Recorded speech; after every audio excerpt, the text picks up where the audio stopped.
Very grateful ako dahil for the first time nandito ko sa studio. Ang isa sa mga medyo hindi siya masyado naintindihan ng mga common tao kaya kailangan ipaliwanag niya na mabuti ito. Kasi ito ang isang magiging solusyon para maiwasan na natin itong mga insertion sa budget, 'di ba? Ito ang nagiging problema kaya ito naungkat lahat itong maanomalyang mga flood control projects. Sa studio ngayon ay makakasama natin ngayon ang mismong DICT Secretary. Walang iba kundi si Henry Aguda. Secretary, good morning sa programang Kabayan, Danny Buenafe. Magandang good morning, Danny, at sa mga tagapakinig mo ngayong araw na to. DZMM, yes. Radyo 630. Anyway, Secretary Henry, kasi yung blockchain, pinag-uusapan ngayon. Sinusulong ngayon yan ni Bam Aquino, Senator Bam. At alam ko sa House may counterpart. Diba? Sila Javi Benitez at saka si Brian Pova. Dalawa sila. So, para lang doon sa mga, let's say, mga nakikinig sa atin, yung masa, no? At maipaliwanag natin, ano po bang benepisyo nito? Somehow kasi medyo marami hong technical jargons na kailangan intindihin So gusto ko ibaba yung diskusyon, 'di ba? Yung level ba ng diskurso para maintindihan So umpisahan natin doon sa benefits. Ano ho ba ang magiging kalakaran just in case ma-adapt po itong bill? Well, ang unang-unang gusto nating mangyari, mawala yung korupsyon, 'di ba? Diba? Ang korupsyon, yes. nangyayari ang pagkapatago. Tama. At saka kapag nawawala yung mga record. So yung blockchain, Danny, ano yan yung digital na resibo. 'Di ba? Ngayon mahilig ang mga tao ngayon sa resibo. Kaya nga, yes. Pag nagbigay ka ng resibo at papel, nasusunog. Yes, ang papel tama. nabubura. Pag digital na resibo yan, hindi na yan mabubura. Dahil sabi ko nga sa mga taong bayan, alam nyo po, sabi nila wala nang forever. Pero pagdating sa blockchain, may forever. Ang ibig sabihin, pag nailagay mo yung datos sa blockchain, nandyan na yan habang buong panahon. Kung hindi ka man mahuli, kung may nagawang mali at hindi ka mahuli ngayon, ay mahuhuli ka a year from now, 2 years from now. So yun po yung kagandahan ng blockchain. Pangalawa, maliban sa forever yan, transparent yan. Okay. Ang kagandahan kasi sa... When you say transparent, may access yung iba na Tama. ehensya or mga importanteng tao na let's say gustong silipin yan. Di ba? So, ang example ko lang dyan, Danny, nung eleksyon, meron tayong transparency server. Yes. So, yes. yan ang parang transparency server ng taong bayan. Kasi para Pero ito malaman... sa budget di ba sa budget, iba importante. So kung ano pinag-uusapan ng National Expenditure Program, NEP, bago ano yan, ibig sabihin, sige, ipaliwanag mo, paano, para maiwasan yung mga insertion or what, di ba? So, ang gusto ng ni Senator Bam at saka ni counterpart Congressman Javi Benitez, tsaka ni Congressman Brian, ilagay yung 2026 budget sa blockchain, simulan doon. Yes. Ngayon tapos na yung NEP. So, pagka nagawa na yung sistema, ilalagay muna natin sa NEP. Ilalagay muna natin yung NEP. Okay. Pagka nasa blockchain na yung NEP, yung mga deliberation ng Congress at Senado at saka kung meron mang amendments, mailalagay na doon. Wala na yung bantipong, sino nagdagdag nitong item na to? Malalaman na natin kung sino siya. Pero may BICAM pa rin. Oo, kasama. May BICAM pa rin. Kasi ibig sabihin, yung group ng congressmen at senators, okay. So, bawat proseso ilalagay natin sa blockchain. Tapos hanggang maging batas yan. Pag naging batas na yan, nandun na lahat yan sa blockchain. Ngayon, ang kagandahan lang nito, nandito tayo sa panahon kung saan may political will ang presidente, lalo na si presidente, sabi sa akin, Sek, hanapan natin ng paraan para matigil na tong korupsyon. Isa dyan is pag-a-apply ng technology. So, blockchain. Actually, alam mo, Danny, kagandahan nga, nung bagong-bago pa lang si presidente at noong una niyang SONA, nabanggit na niya, digital transformation ang solusyon natin dyan sa korupsyon. Tama. Isa dyan yung blockchain. Now, si Senator Bam, inaral niya yan sa Yale. Bago siya... Lagi niya pinagmamalaki sa akin yan. Nung nag-guest din siya sa akin, sabi niya, importante to. Itong tingin ko magiging breakthrough. Para moving forward, hindi na mangyayari itong mga, let's say, di ba? Mga multo-multo sa loob ng budget, di ba? Parang ganon. Pero alam mo, tama rin yung sinabi ni Presidente. Hindi lang technology yan. Kailangan sama-sama tayo. So yung blockchain, hindi natatapos sa blockchain ang pagsugpo ng korupsyon. Magandang sistema yan para matulungan ang taong bayan para makita kung ano yung pumapasok sa budget.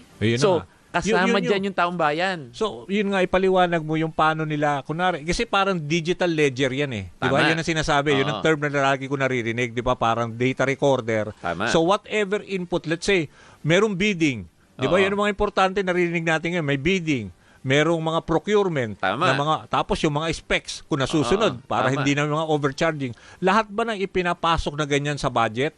Parang, sino yung may power na mag-validate nun? Oo. Kung sino yung naglagay ng entry. So, yun ang naku-question ng ibang mga, let's say, yung mga hindi naniniwala, parang somehow speculative dito. Oo. Alam mo, tama naman na Oo.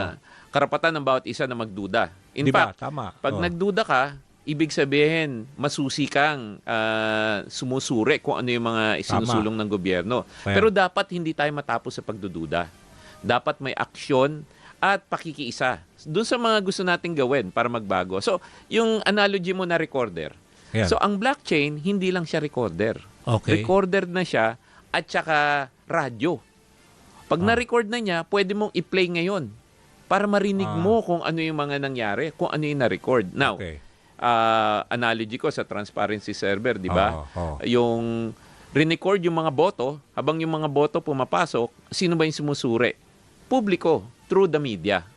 So, ganun na mangyayari sa blockchain.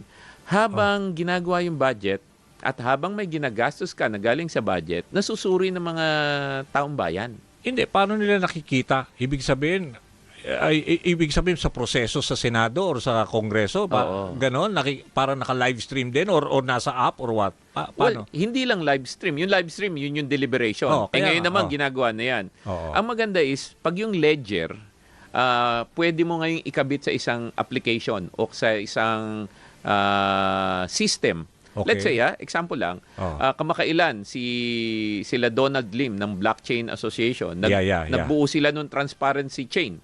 Oo. Let's say isang organization, nag-develop sila ng system Okay. para i-audit yung budget.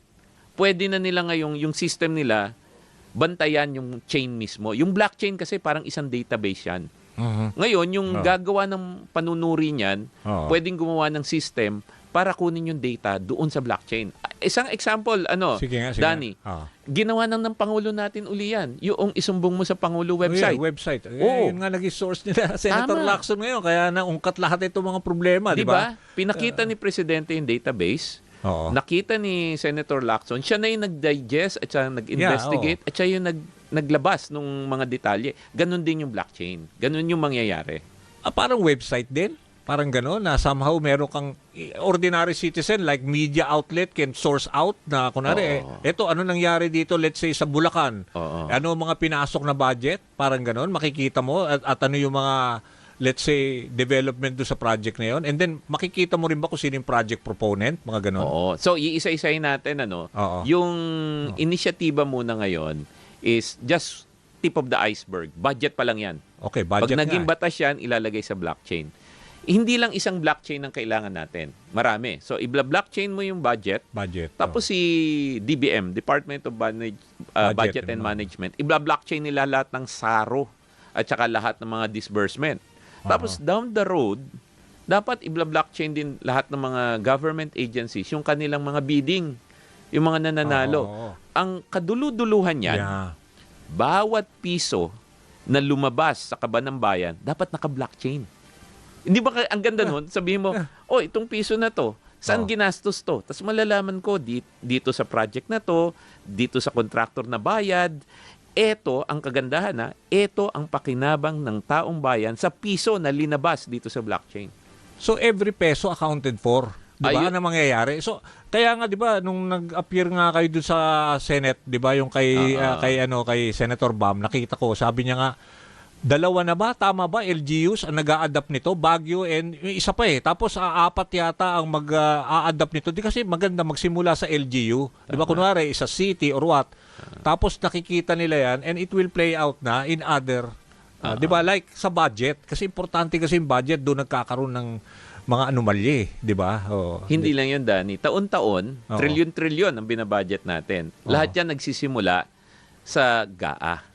Kaya nga, Doon nagsisimula Tama. So wala ka naman magagastos na piso kung hindi mo matre-trace doon sa GAA. Mm. Now, ang trabaho naman ng DICT, siguraduhin na kung may blockchain initiative ka, let's say sa DBM at saka sa Baguio, yung nabanggit nga do sa hearing, Oo. dapat yan mag-usap-usap. Hindi Okay. maganda na may blockchain ka nga, hindi mo naman na pag-uusap-usap, may problema tayo. Kaya sa akin, Sino yung mag-uusap-usap? Bali, yung ano? yung blockchain, yung database. You mean yung grupo nila Donald Lim? Kailangan sila Hindi. tutulong yung blockchain, ano ba yun? Council? Hindi, Di ba ang yun? ibig ko sabihin yung sistema mismo. Okay. Yung blockchain ng Kongreso at ng Senado dapat makipag-usap sa blockchain ng DBM. Dapat makapag-usap sa blockchain ng LGU. Ibig ko sabihin ng pag-uusap, dapat interoperable sila. Okay. Oo. Yung pare-pareho sila nag-ooperate na with that blockchain. Tama. Tama, di ba? Oo. Okay. So for now, ilan na ba ang nag-LGU na para nag-commit na maging, i-adapt yung blockchain? Ano? Ay, marami. Halos lahat. Lahat Alam mo, ba yun? Yung mga good governance? Yung mga Oo. mayors for good governance? Tama. Quezon City ba? Nag-ano na rin? hindi ko alam yung specific sa Quezon City, pero Pasig? Hindi pa? hindi ko na sila pangungunahan, ano? Kasi Oo, ayoko naman silang i-commit Oo. dito, tapos Oo, biglang... kasi yun yung mga Pero ang nag-advocate. dami. Actually, yung departamento namin, sunod-sunod yung request para mag-blockchain. And nagsimula yan dun sa inisyatiba from the top na tapusin natin ang korupsyon, gamitin natin ang technology. Mhm. So marami. Ang kagandahan nga, sabi ko nga kay Senbam, alam mo, Senator, pag nagawa natin yung blockchain na yan sa buong 2026, yan na yung katapusan ng korupsyon. Mhm. Pero ngayon tapos na 'di ba ang House dito sa NEP, 'di ba? Tapos na, 'di ba? Alam ko third reading ngayon today. So pag natapos na 'to, ibig sabihin that's the blockchain will come in na or i-adapt nyo kasi wala pa naman yung batas 'di ba? Wala pa. Mahaba pa naman, may mga 2 buwan pa ata bago maipasok. So ngayon, Oo. nagmamadali kami na tapusin yung blockchain. Ang update ko nga sa iyo at sa taong bayan, tapos na po yung minimum viable product namin. Kung medyo mukhang puyat ako kasi nung weekend wala kaming ginawa kung mag-develop. Ano yung baling tinatapos nyo? Para lang maintindihan lang ho ng mga taong bayan. Ibig sabihin we're near the yung talagang full implementation ito? Hindi ng pa. Oo. So, ang pangalan is minimum viable product. Ito Minimum yung viable. prototype na ipapakita ka namin sa Kongreso Oo. para sabihin nila, Sek, katanggap-tanggap na yan. Pwede na natin ilagay ang budget dyan. Katatapos lang yan nung weekend. Nakita ko na yung prototype. So, ready na kami na ipresenta yan sa Kongreso anytime next week or late this week. Bigyan mo nga kami ng ka-idea how we are going to implement. Let's say from an ordinary layman, so yung mga tao na how will this work? Parang ganon. Kunwari, let's say may ipapasok na 'di ba? Ngayon tapos na NEP na, 'di ba? Tapos ipapasok na sa GAA 'di ba? Para for deliberation. O ngayon may mga gustong let's say magpasok ng mga project or whatever na legit naman kasi yung mga insertion basta as long as gusto lang nila plenary, alam ng mga tao, 'di ba? Hindi yung tinago. Paano ngayon ito masi-safeguard nitong how will this work para lang maintindihan ng mga masa? Sige, para do sa masa na, no? Yung budget kasi isang malaking makapal na dokumento 'yan. Nandiyan lahat ng mga transaksyon. Yes. Isipin mo, ilang trilyon 'yan, tapos naka-item 'yan. Okay. Sa gobyerno, na pine-repair ng DBM, 'di ba? Lahat ng bawat department, 'di ba? Tama po. Okay. Tapos alam po ng taong bayan, wala kang pwedeng gastusin na hindi mo makikita sa GAA. Okay. Nasa batas po natin 'yan, nasa Constitution po, Tama. no? Okay. Ngayon na mangyari niyan, per line item, per budget item, may sariling special code do sa blockchain. Hindi po mababago yan, hindi yan mahahack, hindi yan mamomodify. Pag yung code na yan ng item yan nagbago, yung blockchain mismo madadagdag kung ano yung binago. So forever Sino may nandun po yan. control ng code sa line item? Well, kunwari blockchain. Opo. Ang may control po ng code niyan kung sino yung may-ari ng blockchain. Ngayon, kung budget yan, dapat Kongreso. Ngayon, siguro Okay. matatanong nyo, di ba? Oo. Paano baka i-modify naman nila? Pag binodify po nila at ipinakita mo sa taong bayan, may audit trail yan, may bakas. Makikita nila ano nangyari do sa chain. Example po, may isang school building, nag-allocate ka ng 20 million lang Okay. 20 million. Okay, sige. 20 million. Makikita mo lahat ng mga detalye. Paano siya inallocatean, sino yung Ano yung mga nag-propose, specs, ganon, ano yung mga gagamitin? naka-specs, tama. Doon sa 20 million project, specific line item lang yun, di ba? Lahat ng line item po. Lahat ng procurement nandoon. Lahat po. Oh, Sino yung sino yung bumili, mga ganun, makikita rin. hindi pa. Oo. Yung budget pa lang yon. Okay. Pagdating po tayo doon sa procurement, iba pang blockchain naman dapat yon. Kaya hindi po nagtatapos sa isang blockchain lang yan. Budget pa lang yan. Okay. Mahaba pa tayo doon sa bawat proseso. matre-trace mo sa blockchain. Ang sinuggest ko po kasi kay Senbam, sundan natin yung budget and procurement cycle. Aha. Maganda kung tapos na yung sistema bago tayo pumasok ng 2026, pero sa totoo po, ginagawa pa po namin. So sisimulan namin sa budget, tapos pag na-approve na yung budget na sa blockchain, mag-allocate ang DBM ng disbursement, naka-budget na rin, naka-blockchain na rin po 'yon. Hanggang sa dulo, siguro mga 3 months nagbabayad na yung mga agency, makikita na natin yung disbursement nila. Tapos i-connect po natin pabalik yan dun sa budget. So on track naman kayo. Sa ngayon tapos na yung sa NEP. Okay naman, on track, kayang ma-implement natin sa 2026 budget.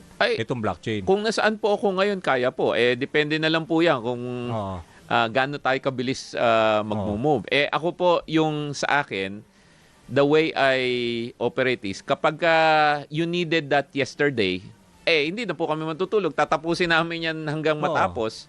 So far, ang status is, meron tayong minimum viable product na ready na po naming i-demo sa Kongreso.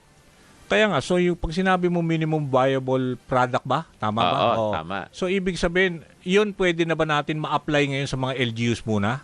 Pwede na? Hindi pa wala po. pa doon sa budget? Hindi pa? Hindi pa po. Budget muna tayo. Ang budget ang specific una na ginawa talaga, namin is budget. For the budget lang. Oo. Sa 2026 budget. Tama po. Pero later on to follow na lang ito mga ano. Pero what is holding? Ano pa ba mga, let's say, isa-certify ba to as urgent ng Pangulo, itong blockchain bill? Sigurado? Ano po ako, bigay na ako ng formal recommendation ko sa Presidential Legal License Office po, sa PLLO. And ano naman, tingin ko naman isa-certify. Hindi ko lang po alam kung ano yung deadline for them to finalize the priority list. Pero isa po 'yan sa mga gusto talaga ng presidente. Kaya nga, siya mismo very supportive Pero ibig sabihin, how soon do you expect that this will be ma-enact into law before the year end, tingin nyo? Yun po hindi ko na pangungunahan ng Senado at Kongreso dahil Pero may maganda ba ang reception in both houses? Oo. Ha? Oo, mukhang maganda. siyempre in the wake Maganda. of all of these developments, mukha naman wala silang choice kundi talaga suportahan na to para 'di ba to move forward, 'di ba? Oo. Kasi to do nothing is not acceptable. At saka mukhang complicit ka pa. Oo. Parang dating mo pa parang ayaw mo ng development kasi gusto mo pa rin na let's say, 'di ba, yung mga insertion, 'di ba? Oo. So ngayon, naghahanap ang taong bayan ng isang solusyon. Now, ito po yung sasabihin ko, hindi lang yan ang solusyon sa pagtanggal ng korupsyon. Isa po yung technology solution.